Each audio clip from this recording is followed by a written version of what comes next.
What's up, guys? My name is Zack, and today I am driving a 1974 AMC Gremlin X Levi's edition. Up front is a 4.2-liter straight six, and down below is a 3-speed automatic transmission. Now, I am super excited to be driving this AMC Gremlin for many reasons. It's the Levi's edition. It's so incredibly clean, it's literally a museum piece. This vehicle lives its life at the Forney Auto Museum here in Denver, Colorado. It's unique, it's an AMC, they don't make them anymore. I am over the moon here today and so excited to share this vehicle with you. But if you would like to submit your own vehicle, even if it's here in Denver, Colorado, you can head on over to my website, zackcradle.com/submit. It's a quick and easy submission form, takes under a minute to fill out, and I come out to you. But let's get back to that 258 straight six under the hood. Well, it is decently peppy. Now, the Gremlin could be had with a V8, and this is not the V8. However, it honestly sounds and punches like a V8 from that era. I'm really thoroughly impressed with how it drives. And not to mention, this is one of the most reliable American engines probably ever made. It'll run like a top for years and years and years, and that almost might have been part of the downfall of AMC, is that people weren't really upgrading because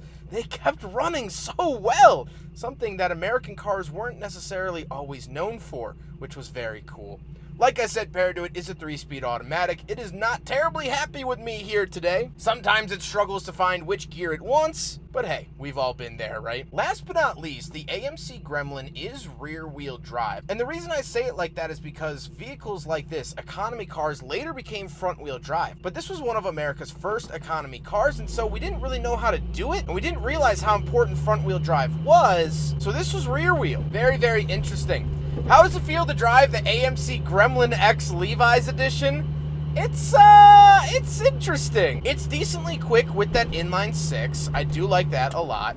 However, the ride itself is very floaty and a little bit inconsistent. The reason for that is because the Gremlin was designed as just a shortened Hornet. AMC wanted a smaller economy car, and so they did the very logical thing of just chopping up their current car to make it physically shorter. That's like a method actor, instead of standing on stilts for a role, actually having femur surgery to become taller. Very strange. With that stuff out of the way, though, let's talk about the interior, because boy do we have a lot to talk about. Well, in front of me I have 2 physical gauges. Off to the left is my coolant temperature and fuel, and off to the right is my speedometer. No tachometer here in the Gremlin, but we have the automatic, so we don't need it. On the steering wheel, we just have the AMC badge. That's it. And off to the left, we have our headlights and wiper switches. However, as the owner told me, this brushed aluminum behind it, yeah, that's a sticker. Saving up a little bit of cash over at AMC back in the day. Moving on to the door, we get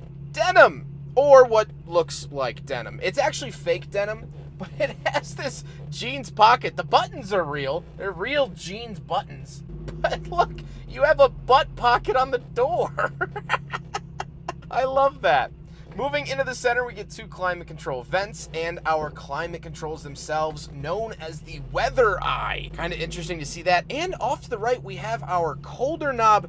And then all the way to the right, it says desert only. I assume this is like max AC, but very interesting verbiage from AMC back in 1974. Down below, we have an aftermarket radio, because anything from the 70s isn't going to keep up with modern tech or modern music. And then we have an ashtray and cigarette lighter, a little shelf, and nothing down below besides the shifter. We do get the little 3-speed automatic shifter. It's so cute and dainty. I just want to pat it on the back and say, "You're doing good, buddy. You're doing good." However, that also means that there are no cup holders here in the AMC Gremlin X. So, unfortunately, yet very predictably, it fails the big freaking bottle test.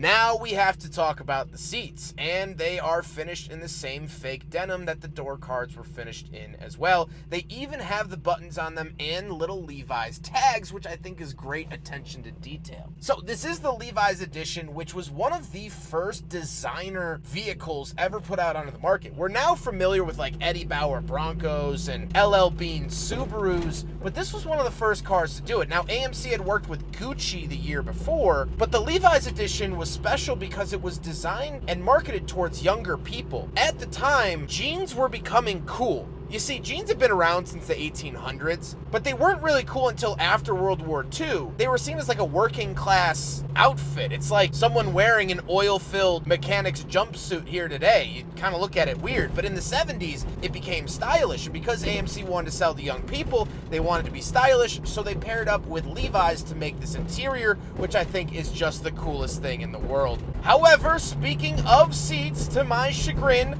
we do have back seats, so let's go do a back seat review. Now, if I recall my research, some AMC Gremlins didn't even come with back seats. There we go. Oh, God. Oh, Lord, oh, Lord, oh, Lord. Oh. So not only are the seats very upright and vertical, but they're very short. Like, the butt of them is very short, and as it's been well documented on the channel, I have a very long bottom, and so I don't really fit back here at all. For kids, I'm sure so many kids in the 70s have memories back here of their parents chucking them back here, telling them to shut up and driving to the store. It's fine. One thing I do want to note, actually two things. First of all, this material, the headliner from the factory, AMC, cardboard. This is just textured cardboard. And these sun visors up here don't have any stop hook, so they just kind of wiggle around while you drive. That's how they came from the factory. Last thing I want to note about these back seats is that this back part is actually made out of wood. Wooden. And we're going to see some more wood here in a second. Not mine, someone else's, AMC's. Let's go check it out. So one of the possible downsides of the AMC Gremlin was that, look, it's a hatchback, right?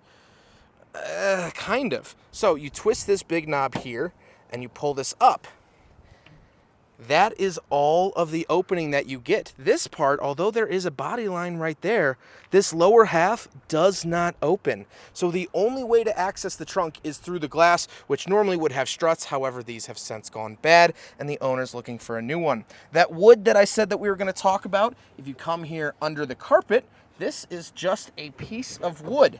Someone at the AMC factory had to glue just like a 2x4 to a piece of cardboard for a little piece of storage. Kind of interesting there. Of course, we do have the big freaking bottle, which we already saw, but here's the rear cargo space of an AMC Gremlin X Levi's edition. Now we gotta talk about the looks, and I love this light blue color. I think this car is gorgeous. I think it looks wonderful, and I'm just overall a really big fan. Also, you can see that they physically just chopped the back off. Now, the AMC Gremlin doesn't get much love, but these did sell pretty well back in the 70s. They sold almost 100,000 each model year, and they were pretty good cars. They're very reliable. Build quality was, I think, on par, but they're just not looked back on very favorably. I think because they looked a little weird. They were chopped up. They were disposable cars. It wasn't anything that you really collected or held on to.